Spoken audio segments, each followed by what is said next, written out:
Economists have said that Trump sales tax would actually result for middle-class families in about $4,000 more a year because of his policies and his ideas about what should be the backs of middle-class people paying for tax cuts for billionaires.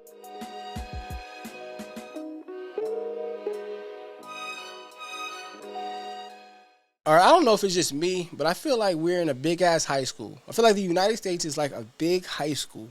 And when we go through any political cycle and we have presidential debates and things like that, it really feels like your school president lying to you, telling you that they're going to get a pool for school or that we're going to get unlimited pizza every single lunch. Like, and this is what this class president be telling us, and we be like, man, you full of shit. That's how our presidential debates and everything has come to, okay? As you all know, the president's debate was the other night. I am impressed by Kamala. Not impressed, but I'm proud of her. I'll just say I'm proud of her, okay? Everybody been hard on Kamala and just how she is as a candidate and if she even should be there. But I think that she actually showed up, you know. And when I say that, I'm saying that from the political game perspective, okay? I know we have informed, educated voters who really understand and know politics, and then we have uninformed voters. And the uninformed voters, that's not to be disrespectful. It's just, look, the lives that we live are very demanding. You know, no one has time to actually dig into policies. No one has time to fact check the fact checkers. You know what I'm saying? No one has time to fact check CBS or to really understand context when a certain comment is said or what's actually being written into this 900-page policy. Like, there's a lot that goes into politics. So I understand an uninformed voter, and most of us are. You know, I'm not an expert in politics, but I like politics, the entertainment value of it. So I do pay attention to it more than most, but I don't know everything. That's the truth, you know. And so I think it's important for us to really dive in and take time to understand these things instead of just being tricked and behooved by the media, because the more people that agree with something or the more times we're hearing it on TV, we feel like it's validated, then therefore we think it's the truth. Anyways, I'm not about to rant. I want to react to this whole entire debate. I'm going to break it up question by question. So right now I'm going to just start with the first question, which is about the economy and about if we are in a better place today than we were 3.5, 4 years ago. It left to Kamala Harris. And again, I think Kamala Harris did a great job representing herself.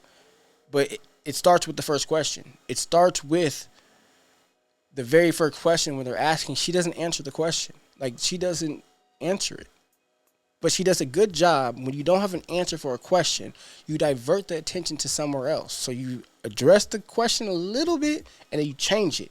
And you start talking about the things that you've accomplished, and you start talking about what you plan to do. And this is exactly what she did. Let's run the clip.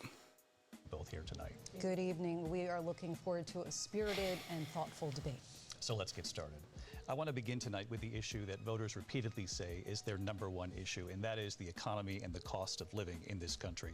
Vice President Harris, you and President Trump were elected 4 years ago, and your opponent on the stage here tonight often asks his supporters, are you better off than you were 4 years ago? When it comes to the economy, do you believe Americans are better off than they were 4 years ago? So I was raised as a middle-class kid. And What that got to do I'm with actually shit? the only person on this stage who has a plan that is about lifting up the middle class and working people of America. I believe in the ambitions, Jump outta the here. aspirations, the dreams of the American people. And that is why I imagine and have actually a plan to build what I call an opportunity economy. Okay, now what's an opportunity economy? She just throws it out there. It sounds great, sounds good, but she's about to divert and go somewhere else instead of sticking on explaining exactly what an opportunity economy is. She's going to speak about the ideas of it, but not how to actually execute it. So again, it sounds good, but it really means nothing. This is a trick that politicians use. She's doing it very well. Good job. This is how a trainer, if someone was training you for debate, this is how they would teach you, and she's doing it great. So I'm saying good job. I'm not getting mad at her fakeness because, again, they're all fake to their extents, but she didn't answer the question. She didn't answer it. So when they start talking about the biasness when it comes to the moderators, They don't push back on, you didn't answer the question. Because here's the thing. We know that we have a shortage of homes and housing, and the cost of housing is too expensive for far too many people.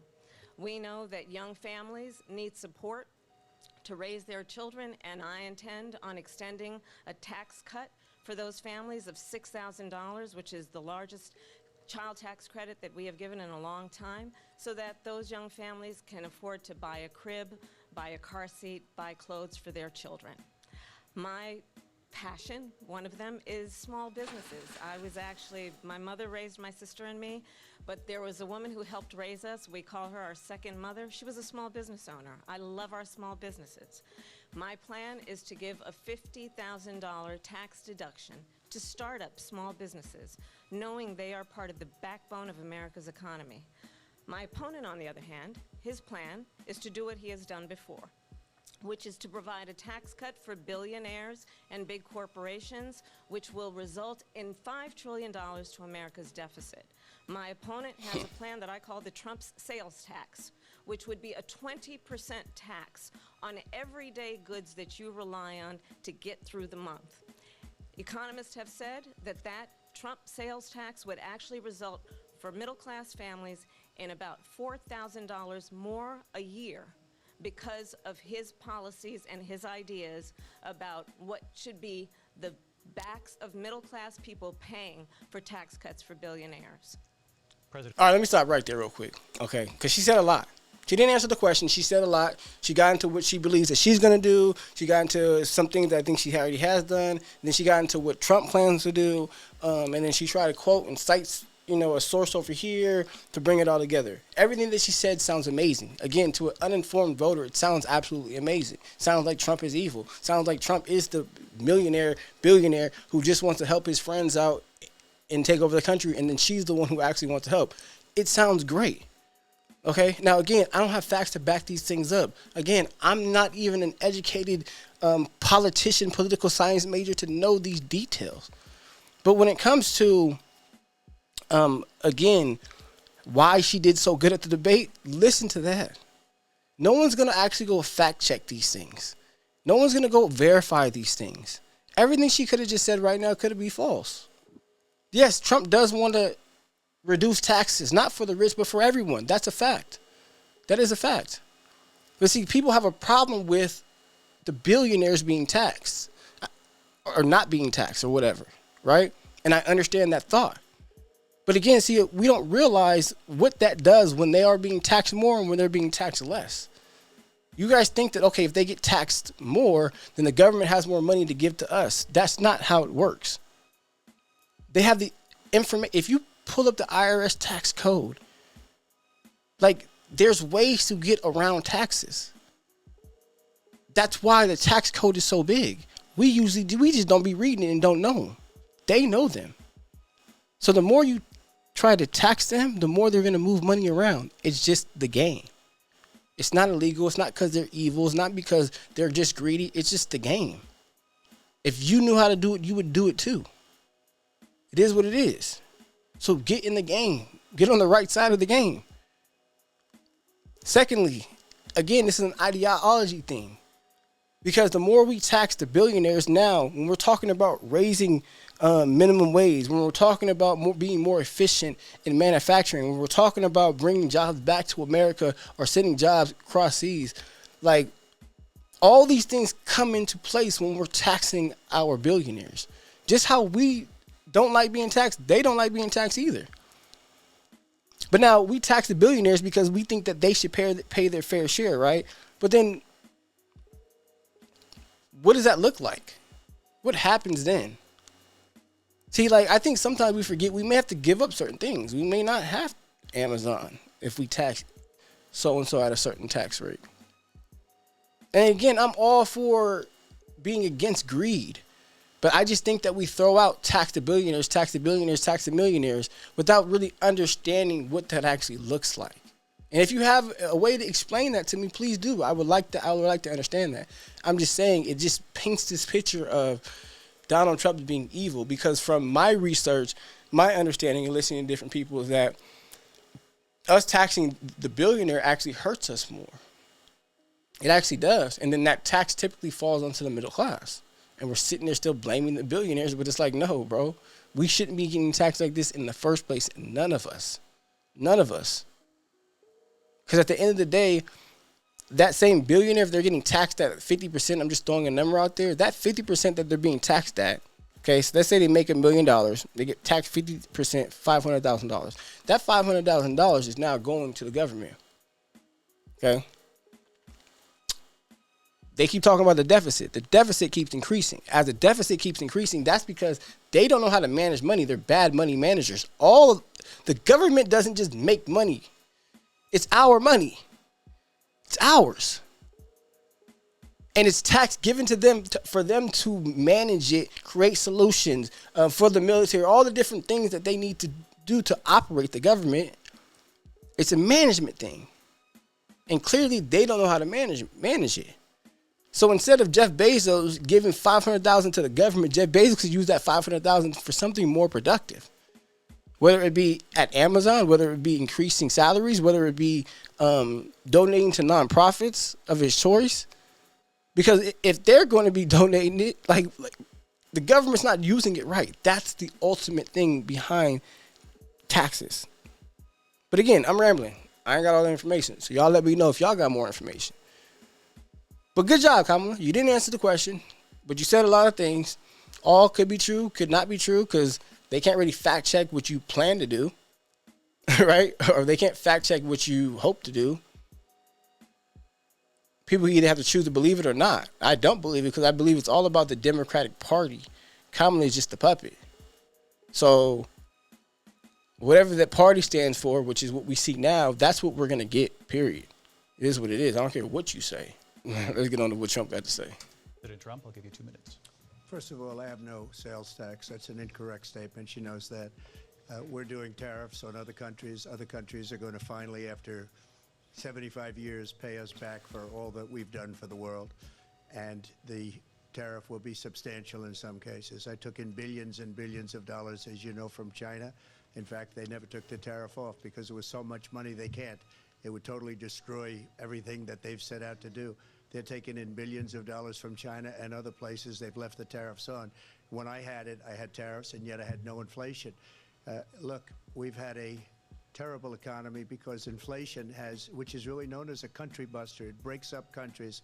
We have inflation like very few people have ever seen before, probably the worst in our nation's history. We were at 21%, but that's being generous because many things are 50, 60, 70, and 80% higher than they were just a few years ago. This has been a disaster for people, for the middle class, but for every class. On top of that, we have millions of people pouring into our country from prisons and jails. Let me stop. But see, Trump doing it too. Okay? This is a great debate tactic to always add this in there, whether at the end of your answer or whatever, but you add in like what the things that you want to emphasize on. He's supposed to be responding to Kamala's statements about the economy. She didn't answer him. I think the way that he should have answered it would be, she didn't answer the question. And I think that it's important for the American voters to know who Kamala actually is. It sounds like that was a very rehearsed, answer. She didn't answer if we're better off today than we are 4 years ago. I think it's important for the voters to know what they should expect the next 4 years, if not the same thing, because she didn't answer the question. And then just put her on the spot and let her answer that. She didn't. He went off to talk about the things he wants to talk about, which were important. He was spitting. It was the truth. But then he wants to add in and go towards the border. And I think that's his tactic because that's something that Kamala is weak on, quote unquote. Mental institutions and insane asylums, and they're coming in and they're taking jobs that are occupied right now by African Americans and Hispanics, and also unions. Unions are going to be affected very soon. And you see what's happening. You see what's happening with towns throughout the United States. You look at Springfield, Ohio. You look at Aurora in Colorado. They are taking over the towns. They're taking over buildings. They're going in violently. These are the people that she and Biden led into our country, and they're destroying our country. They're dangerous. They're at the highest level of criminality, and we have to get them out. We have to get them out fast. I created one of the greatest economies in the history of our country. I'll do it again and even better. Oh, no, this is what I was going to say. Then I'll end it on this. This is what I do think Trump did better. See, the problem with Donald Trump is he just is a straight shooter, right? He's just going to say what he got to say. He doesn't care about what it sounds like. And I think that's why a lot of people like him. The last debate, when the whole black job situation came about, what Donald Trump said wasn't wrong. You know, everyone's going to make everything about race and make it sound racist. But a lot of the times when Donald Trump gets caught in these things where people are just like, what did he just say? He just be talking, and he doesn't clean it up. He doesn't slow down and clean it up and make it sound better. There's a lot of times that I'd be like, okay, yeah, that did sound crazy. But that's one of his problems, because he is a great orator. He is a great speaker. He can captivate an audience easily, but his vernacular isn't really great. You know what I'm saying? And so when he went to talk about the jobs in this answer right here, you know, the African Americans, they're affecting the African Americans, they're affecting the unions, they're affecting the Mexican Americans. Like, he said it in a way more proper way, instead of just saying it off the cusp. I know a lot of you guys are gonna be like, whoa, that's because he's racist. He has to think about it to say it proper. There is no proper way to say it. Y'all just get sensitive. There's a point in time. I remember when I was in school, I remember saying black was negative. When I remember I was in elementary school. And I would say, say African American. We don't even be knowing what we calling ourselves. That's why they be confused. And then we call them racist when they don't know how to say it right. Then they be nervous because when they think, oh, okay, I got to say something about the black people. What do I say? Black, African American? They be nervous. But I do think that not just about the African Americans, there's a lot of different instances throughout this debate that I feel like he cleared up, cleaned up, and he made sound a lot better. But with that first question again, personally, I would give it to Donald Trump. But the way that Kamala answered the question, even though she didn't answer the question, the way that she framed it from in the political game, I think that actually brought audiences in, even though everybody knows that we're not in a better place today than we were 3.5, 4 years ago. Now, what is the reasons why that? We all can get to a different reason. But I think she also brought up the fact that they spoke about how Donald Trump left this country for them with an unemployment rate that was through the roof or whatever. But then you don't add in the context of unemployment. I mean,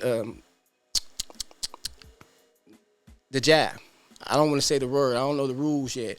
But you know what happened in 2019. China. You already know the deal, right? Now, a lot of people believe that was a politically motivated move, whether it be by China, whoever, I don't know. I ain't got the proof to back those things up. But we all know that there was a lot of nonsense, fakeness that was going on throughout that time.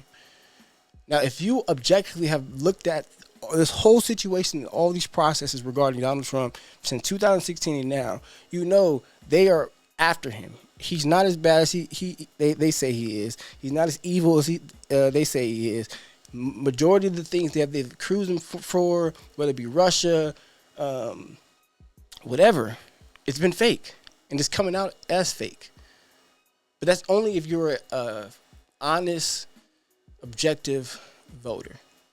That's just the truth, honestly. But I think that he cleaned up a lot of the way he said it. Kamala, I think that she did a great job by handling that question, knowing that we all know that we're not in a better place today. So, like, that's what I mean by she did good, okay? But again, voters get lost when it comes to context about, yeah, Trump, unemployment. He left us with all this unemployment. You're right, that did happen. But you're not adding the context that COVID happened. We can't blame Trump for COVID. You can't. Like, it is what it is. So whoever was the president, it would have been the same result. They forced us to go home. Trump did it, but the WHO did, which that's a whole different conversation. But I'm going to leave it there. Like I said, I'm going to try to react to all these questions. Of course, I'm going to start off by the questions that were most entertaining to me and that I liked the most. Again, I'm going to try to keep it going and not stop it every 5 seconds so that, you guys can actually see the debates, but also I'm going to provide my insight. But let me know what you guys think. Let me know if I'm crazy. Let me know if I'm wrong. Let me know where in the political world that I do need to increase my knowledge and my information. And so I want to hear you guys' feedback. I'm not here to argue with y'all. You know, I really don't care. I don't have any biases. I am kind of biased towards Trump because I feel like everybody's against Trump. So I kind of tend to lean towards him. But I want us to just have a happy, safe country. You feel me? At the end of the day, I am a new channel, so I need all the help I can get. So please like, comment, subscribe. Let me know how I can get better and how we can grow as a community. I love you guys. Appreciate you guys. And I will see y'all next time.